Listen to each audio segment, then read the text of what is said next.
اعوذ باللہ السمیع العلیم من الشیطان الرجیم بسم اللہ الرحمن الرحیم۔ ہم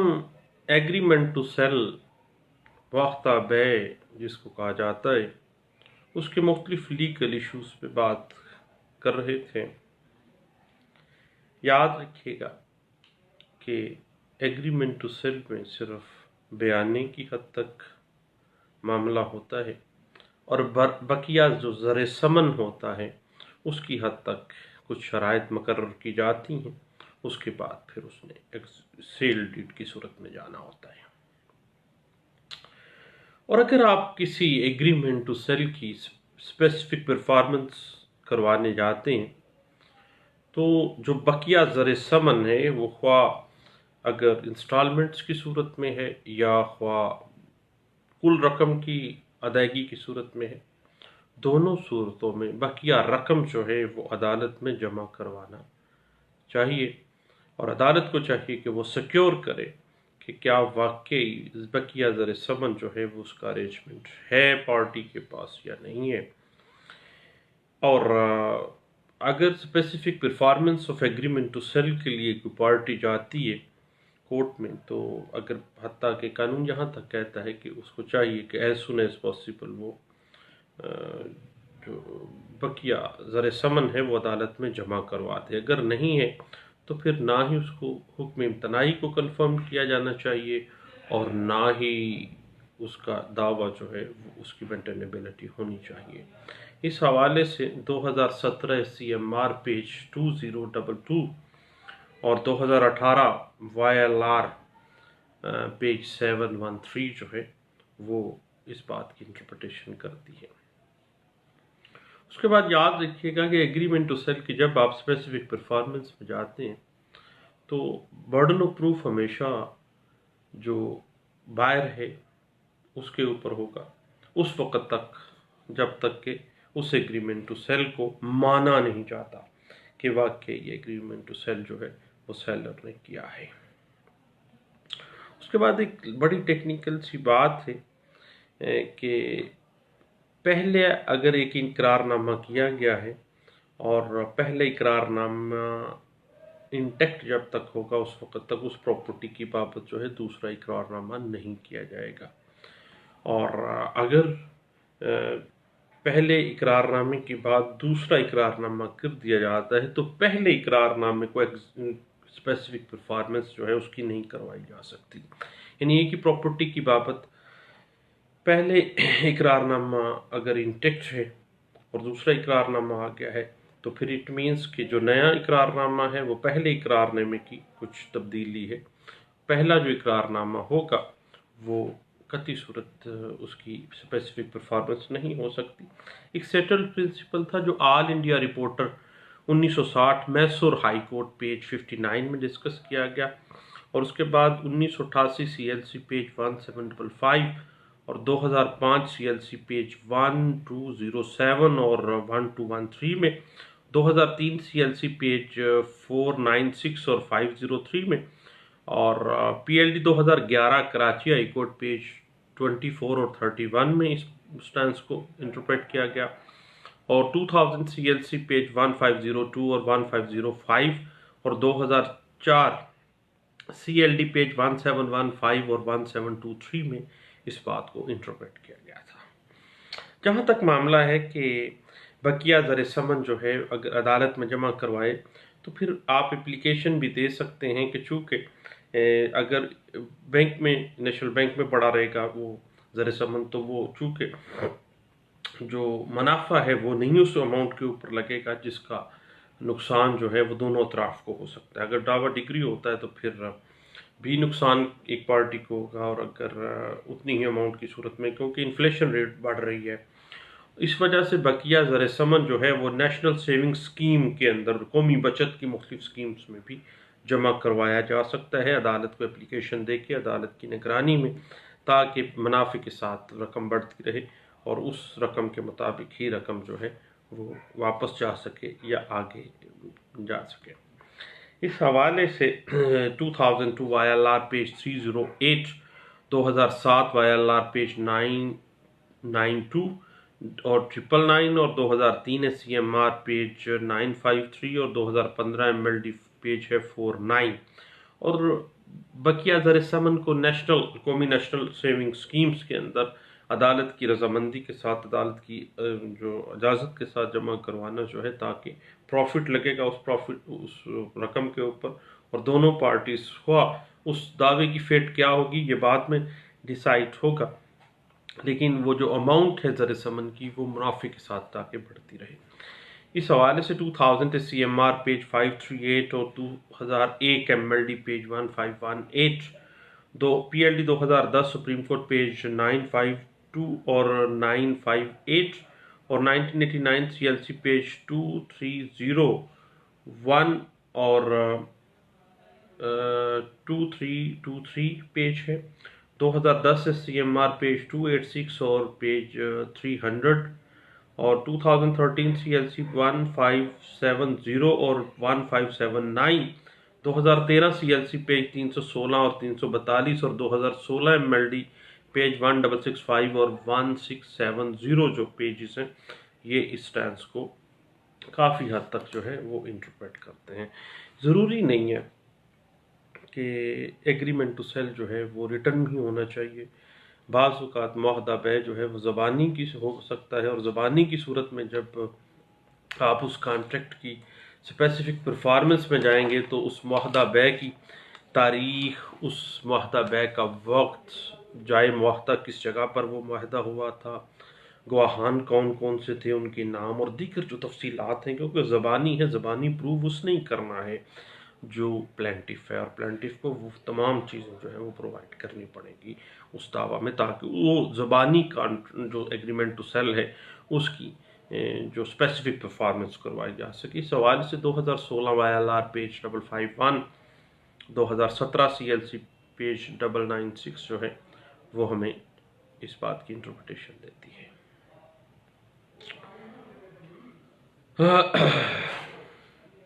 اس کے بعد یاد رکھیے گا کہ ایگریمنٹ ٹو سیل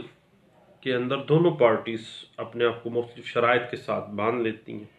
اور کسی بھی موول پراپرٹی کی جب ایگریمنٹ ٹو سیل ہوتا ہے اور بائر اگر اپنے پارٹ کے اوپر تمام جو لائبلٹیز ہیں ان کو پورا کر دیتا ہے، اپنی پارٹ کو پرفارم کر دیتا ہے تو دین پراپرٹی کی سیل ڈیڈ اور قبضہ دیا جانا جو ہے ضروری ہوتا ہے اور اس کے لیے عدالت کو چاہیے کہ جب اس کا پارٹ پرفارم ہو گیا، شہادتوں سے ثابت ہو گیا تو سیل ڈیڈ کنفرم اس کو بنا دی جائے اور اس کو قبضہ بھی دلوا دیا جائے کیونکہ یہ اس کا رائٹ ہے. اس بات کی interpretation PLD 1994 supreme court page 291 اور 1996 سے CMR پیج 1729 2009 CMR پیج 254 اور PLD 2011 supreme court Pakistan page 323 اور 1992 MLD page 1787 Karachi high court اور 2013 CLC page 316 Sindh high court اور PLD 2010 سپریم کورٹ پیج 952 اور 2007 CLC page 1372 Lahore high court, 2003 MLD page 205 Karachi high court اور 1999 YLR page 387 Lahore high court اور PLD 1994 Karachi high court page 429 اور 1998 CLC page 238 اور PLD 2011 Karachi page 24 اور 1992 CLC page 1887 جو ہے یہ مختلف ہائی کورٹس اور سپریم کورٹ کی مختلف ججمنٹس ہیں جو واضح کر دیتی ہیں کہ اگر جو بائر ہے وہ اپنے پارٹ پرفارم کر دیتا ہے تو پھر اس کا حق ہے کہ اس کو پراپرٹی کی سیل ڈیڈ ایگزیکیوٹ کروا کے دی جائے اور اس اموول پراپرٹی کا قبضہ بھی اس کو دیا جانا جو ہے قرین انصاف ہے اور لازم ہے. اس کے بعد یاد رکھیے گا کہ ہمیشہ سے جب بھی آپ نے پہلا ایگریمنٹ ٹو سیل کیا ہے تو اس کو کینسل کر کے یا اس کی تنسیخ اسی قرار نامے کی بیک سائٹ پہ یا بذریعہ عدالت اس کو ریزنٹ کر کے ریووک کر کے پھر آپ اس اموبل پراپرٹی کا اگلا جو ہے کر سکتے ہیں ایگریمنٹ ٹو سیل. اور عام طور پہ جو